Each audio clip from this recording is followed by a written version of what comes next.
السلام علیکم ورحمۃ اللہ وبرکاتہ۔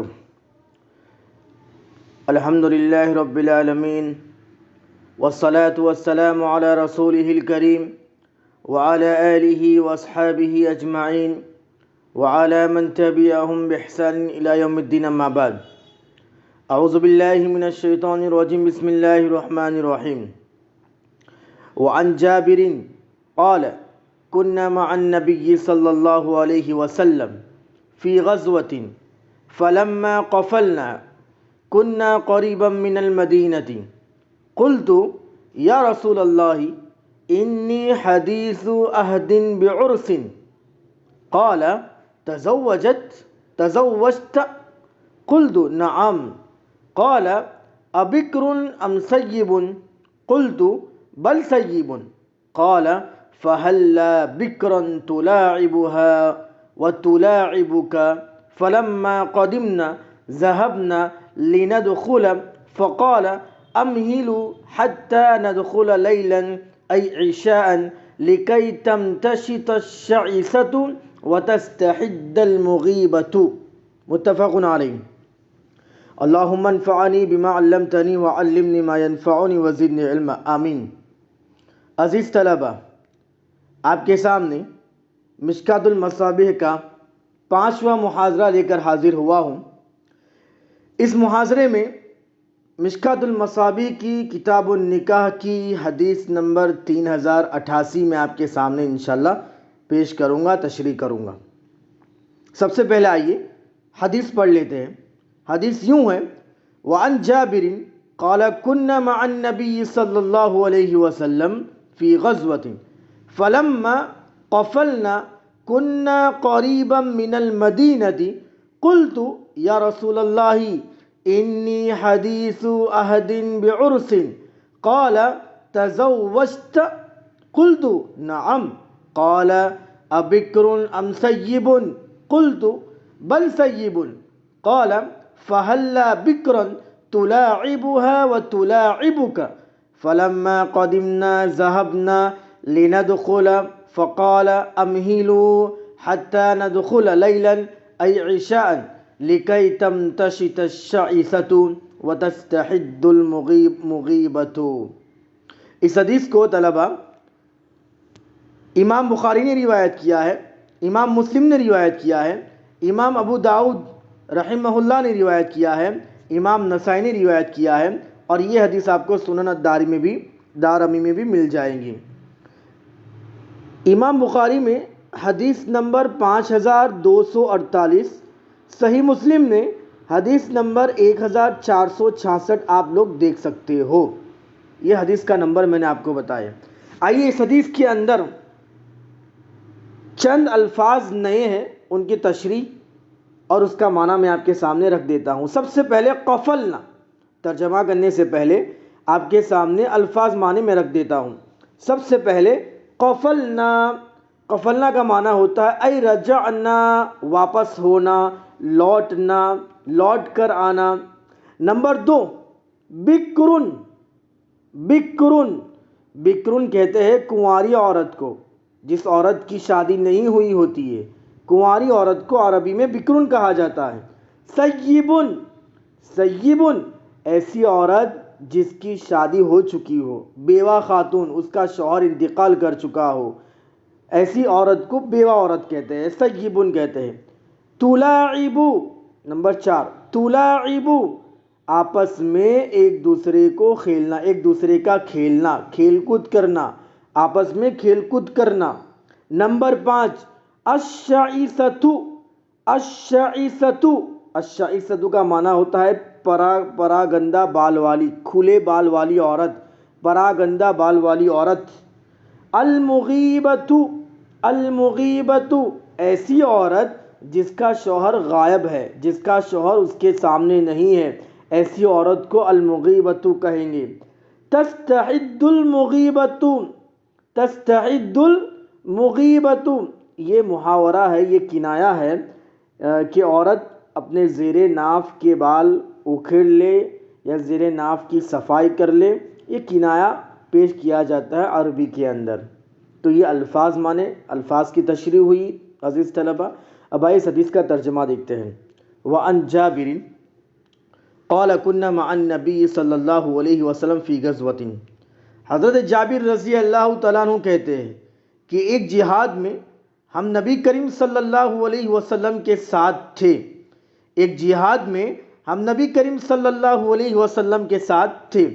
فلما قفلنا، چنانچہ جب ہم واپس ہوئے، جب ہم لوٹے، کنا قریبا من المدینتی، اور مدینے کے قریب پہنچے، مدینے کے نزدیک پہنچے، قلت یا رسول اللہ انی حدیث عہد بعرس، تو میں نے عرض کیا، میں نے کہا کہ یا رسول اللہ، اے اللہ کے رسول، میں نے نئی شادی کی ہے، میں نے نئی شادی کی ہے۔ قال تزوجت، آپ صلی اللہ علیہ وسلم نے فرمایا تم نے نکاح کر لیا؟ قلت نعم، میں نے عرض کیا کہ ہاں اللہ کے نبی، میں نے نکاح کر لیا۔ قال ابکر ام سیب، آپ صلی اللہ علیہ وسلم نے پوچھا کنواری سے نکاح کیا، کنواری عورت سے نکاح کیا یا بیوہ عورت سے نکاح کیا؟ کنواری کے ساتھ نکاح کیا یا بیوہ عورت کے ساتھ نکاح کیا؟ قال فہل قلت بل سیب، میں نے کہا، میں نے عرض کیا بیوہ سے، بیوہ خاتون سے میں نے شادی کر لی۔ قال فہلا بکرا تلاعبها وتلاعبک، آپ صلی اللہ علیہ وسلم نے فرمایا تو تم نے کنواری سے کیوں شادی نہیں کی، کنواری سے کیوں نکاح نہیں کیا، تاکہ تم اس کے ساتھ کھیلتے اور وہ تمہارے ساتھ کھیلتی، وہ تم اس کے ساتھ کھیلتے اور وہ تمہارے ساتھ کھیلتی۔ فلما قدمنا ذهبنا لندخل، پھر جب ہم مدینہ پہنچ گئے اور ہم سب نے اپنے اپنے گھروں میں جانے کا ارادہ کیا، پھر جب ہم مدینہ پہنچ گئے اور ہم سب نے اپنے اپنے گھروں پر جانے کا ارادہ کیا، فقال امہلوا، تو آپ صلی اللہ علیہ وسلم نے فرمایا ابھی ٹھہر جاؤ، رک جاؤ، حتی ندخل لیلا ای عشاء، یہاں تک کہ رات میں یعنی عشاء کے وقت گھروں میں داخل ہوں گے، تاکہ لکی تمتشط الشعثۃ وتستحد المغیبۃ، تاکہ جس عورت کے بال پراگندہ ہو، جس عورت کے بال کھلے ہو، وہ کنگھی چوٹی کر لے، اور وہ عورت جس کا خاوند موجود نہیں تھا بلکہ ہمارے ساتھ جہاد میں گیا ہوا تھا، اپنے زیر ناف بال صاف کر لے۔ ابھی ٹھہر جاؤ، یہاں تک کہ رات میں یعنی عشاء کے وقت گھروں میں داخل ہوں گے، تاکہ جس عورت کے بال پراگندہ ہو وہ کنگھی چوٹی کر لے، اور وہ عورت جس کا خاوند موجود نہیں تھا بلکہ ہمارے ساتھ جہاد میں گیا ہوا تھا، اپنے زیر ناف بال صاف کر لے۔ اس حدیث کو امام بخاری، امام مسلم، امام ابو داؤد، امام نسائی وغیرہ نے روایت کیا ہے۔ عزیز طلبہ، اس حدیث سے بہت سارے فائدے ہمیں دیکھنے کو ملتے ہیں۔ سب سے پہلا فائدہ، میں چند فوائد آپ کے سامنے گنانا چاہتا ہوں اس حدیث کی روشنی میں۔ سب سے پہلا فائدہ اس حدیث کو پڑھنے کے بعد جو ہمیں معلوم ہوتا ہے وہ یہ، پہلی بات، عہد رسالت میں شادیاں بالکل آسانی کے ساتھ ہوا کرتی تھی۔ عہد رسالت میں شادیاں بالکل آسانی کے ساتھ ہوا کرتی تھی، شادی سادی ہوا کرتی تھی، شادی سادی ہوا کرتی، شادی کا معنی بالکل سمپل، بالکل آرام، شادی سادی ہوا کرتی تھی، کوئی رسم و رواج نہیں، کوئی رسم و رواج نہیں، بس دلہن کے لوازمات اور حقوق کو ادا کر دینا ہی کافی ہوتا تھا۔ اور آج ہمارے معاشرے میں اللہ کی پناہ شادی ایک بوجھ بن گئی ہے۔ شادی جیسے ہی بچے جوان ہوتے ہیں، چاہے وہ بچے مرد کے ہو، بچے کے ہو، چاہے وہ ماں باپ عورت کی طرف سے ہو یا وہ ماں باپ بچے کے ہو، جیسے ہی بچے جوان ہوتے ہیں ماں باپ کو شادی کا ٹینشن ہونے لگتا ہے، ماں باپ کو شادی ایک بوجھ لگنے لگتی ہے۔ لڑکوں کے گھر والوں کی طرف سے ڈھیر سارے رسم و رواج ہمارے سماج میں منائے جاتے ہیں۔ مثال کے طور پر منگنی کی رسم، منگنی کا رواج، مٹھائی کی رسم، منہ دکھائی کی رسم، اور پھر ساری رسموں میں کپڑے دینا روپیہ پیسہ خرچ کرنا، کھانا پکانا، پکوان بنانا، اللہ کی پناہ یہ ساری چیزیں ہمارے معاشرے میں دیکھی جاتی ہیں اور رسم و رواج کے طور پر منائی جاتی ہے۔ اور اسی طرح اللہ کی پناہ لڑکیوں کے گھر والوں کی طرف سے بچے کو بلانا، اس کے دوستوں کو دعوت دینا، اس کے فرینڈ کو بلا کر کھلانا، ان سب کو پیسے دینا، لڑکے کو کپڑے دینا، جوڑے دینا وغیرہ وغیرہ، یہ جاہلانہ رسم اللہ کی پناہ ہمارے سماج میں منائی جاتی ہے، جس کی وجہ سے آج شادی ماں باپ کے اوپر ایک بوجھ بن چکی ہے، ایک ان کے اوپر ایک بھار سا بن چکا ہے۔ جیسے ہی بچے جوان ہوتے ہیں ماں باپ پریشان ہو جاتے ہیں، ماں باپ کو ان کی شادی کی فکر لاحق ہوتی ہے، ماں باپ بیچارے روپیہ پیسہ اکٹھا کرنے میں لگ جاتے ہیں۔ الغرض آج کی شادی بہت مشکل ہو چکی ہے، جبکہ آپ نے حد رسالت میں دیکھا حضرت جابر رضی اللہ تعالیٰ عنہ کا نکاح بالکل آسان، اللہ کے رسول صلی اللہ علیہ وسلم کو بھی حضرت جابر کی نکاح کا پتہ نہیں تھا۔ اللہ اکبر۔ دوسری بات جو اس حدیث سے فائدہ معلوم ہوتا ہے وہ یہ، دوسری بات اس حدیث کا مطلب بالکل بھی یہ نہیں کہ صحابہ جو کرتے تھے اس کی خبر آپ صلی اللہ علیہ وسلم کو نہیں رہتی تھی، بالکل ہی یہ حدیث کا معنی نہیں ہے، بلکہ دنیاوی معاملات میں آپ صلی اللہ علیہ وسلم سے ایک آدھ دو بات چھوٹ جایا کرتی تھی، کبھی آپ صلی اللہ علیہ وسلم بات معلوم ہوتی بھی تھی اور کبھی نہیں بھی ہوتی تھی۔ دنیاوی معاملات کے اندر آپ صلی اللہ علیہ وسلم، ضروری نہیں کہ آپ صلی اللہ علیہ وسلم دنیاوی معاملات کے اندر صحابہ کی ہر دنیاوی معاملات میں آپ کو خبر رہنی، یہ ضروری نہیں تھا، بلکہ آپ صلی اللہ علیہ وسلم کو بعض معاملات کی خبر نہیں ہوتی تھی، بلکہ صحابہ تو یہاں تک محبت کرتے تھے، صحابہ تو یہ چاہتے تھے کہ ہمارے سارے معاملات کی خبر اللہ کے رسول کو ہونی چاہیے۔ یہاں پر صاحب مرکات المفاتیح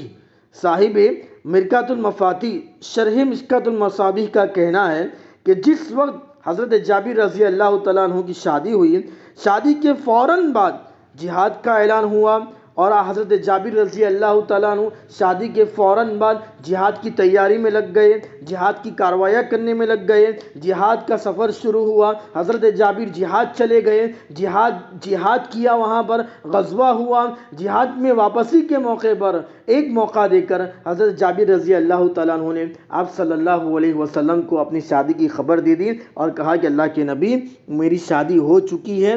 تو بالکل اس حدیث کا معنی یہ نہیں ہے کہ اللہ کے رسول کو یعنی دنیاوی معاملات کی خبر نہیں رہتی تھی، بالکل بھی یہ حدیث کا معنی نہیں ہے، بلکہ وقت ایسا تھا، جہاد کا موقع تھا، جیسے ہی شادی ہوئی، شادی ہونے کے فوراً بعد جہاد کا اعلان ہوا اور جہاد میں حضرت جابر چلے گئے، اور جہاد کے واپسی کے موقع پر حضرت جابر نے موقع دیکھ کر اللہ کے رسول صلی اللہ علیہ وسلم کو اپنی شادی کی بات بتا دی۔ تیسرا فائدہ جو اس حدیث سے ہمیں پتہ چلتا ہے وہ یہ، یعنی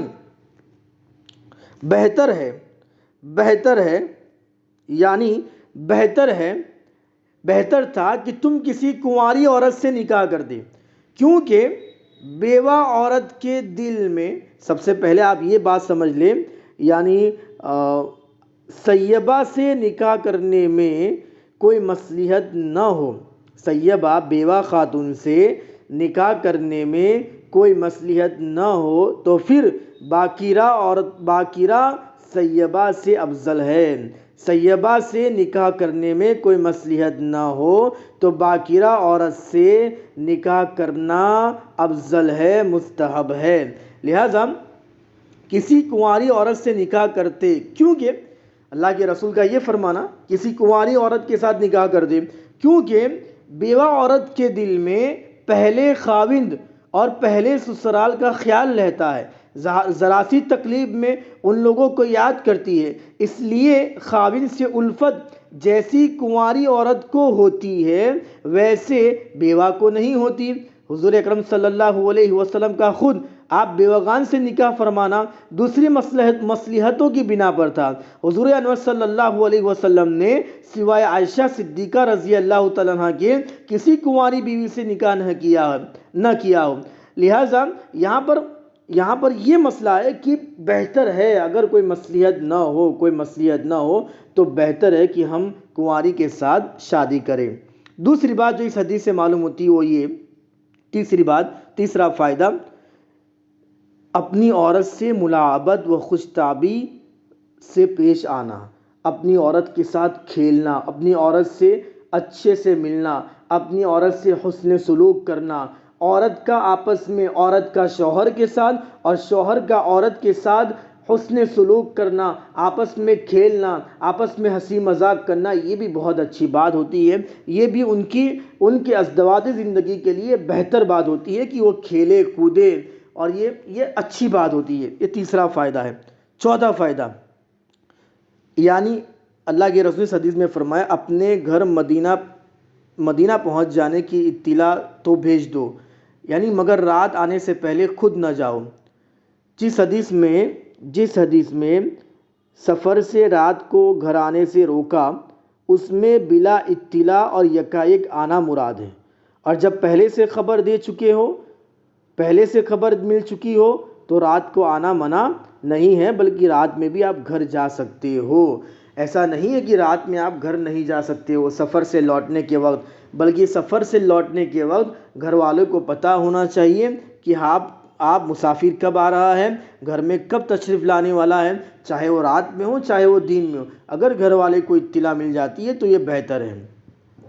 دوسری بات جو اس حدیث سے پتہ چلتی ہے وہ یہ کہ یعنی اس تاخیر میں مصلحت یہ ہے، اللہ کے رسول نے فرمایا رک جاؤ، عشاء تک رک جاؤ، عشاء کے بعد اپنے گھر چلے جانا، اللہ کے رسول نے فرمایا۔ تو اس تاخیر میں مصلحت کیا ہے؟ مصلحت یہ ہے کہ تمہاری بیوی تمہاری آمد کی اطلاع پا کر نہا دھو لے گی، بالوں میں کنگھی کر لیں گی، اندرونی صفائی کر لیں گی، جس سے تم اسے اچھی حالت میں پاؤ گے اور اس سے آپس کی محبت بڑھیں گی۔ کبھی اچانک گھر پہنچ جانے سے بیوی کو ایسی حالت میں دیکھنا ہوتا ہے کہ طبیعت میں گھن و نفرت پیدا ہو جاتی ہے، خیال رہے نفرت پیدا ہو جاتی ہے۔ لہٰذا یہاں پر مصلحت یہ تھی کہ ابھی رات ہونے میں آپ گھر چلے جاؤ، گھر جا کر بیوی نہا دھو کر اپنے بالوں کی کنگھی کر لیں گی، اپنے اندرونی صفائی کر لیں گی، جس سے آپ عورت کو اچھی حالت میں، اچھی صورت میں، اچھی حالت میں پاؤں گے اور اس میں آپس میں محبت بڑھیں گی، اور جو میاں بیوی کے درمیان جو لوازمات ہوتے ہیں، میاں بیوی کے درمیان جو الفت ہوتی ہے وہ بڑھے گی، اور وہ آپس میں یعنی اب ایک اچھا ماحول پیدا ہو جائے گا۔ تو یہ آج حدیثوں کے اندر آج یہ باتیں ہمیں فوائد معلوم ہوئے۔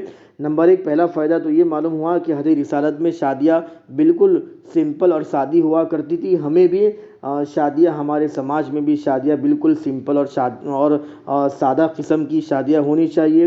نمبر 2 دوسرا معنی یہ کہ اس حدیث کا مطلب یہ نہیں ہے کہ آپ صلی اللہ علیہ وسلم کو صحابہ کی کسی بھی کام کی خبر نہیں ہوتی تھی، ایسا نہیں ہے، بلکہ وقتاً فوقتاً آپ صلی اللہ علیہ وسلم صحابہ کی خبر گیری کر لیا کرتے تھے۔